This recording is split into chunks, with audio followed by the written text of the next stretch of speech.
ત્યાગરાજ ત્રિવેણી સંગમના જય સિયારામ, જાજાથી જય સિયારામ. બાપુ તમને જાજાથી ઓમ નમો નારાયણ. ચેતનભાઈ તમને જય સિયારામ. બાપભાઈ તમને જય સિયારામ. તમારું નામ શું?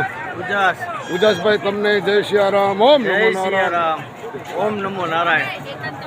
કેમ તમને કેમ લાગે છે જોઈને બધું? અરે મજા મજા જ આવે ને. કુંભ જોઈને થોડું કે મૂંઝાવાનું હોય. સારું લાગે છે ને તમને? આયોજન કેમ લાગે છે? અરે કાંઈ ઘટતું નથી. હા બસ.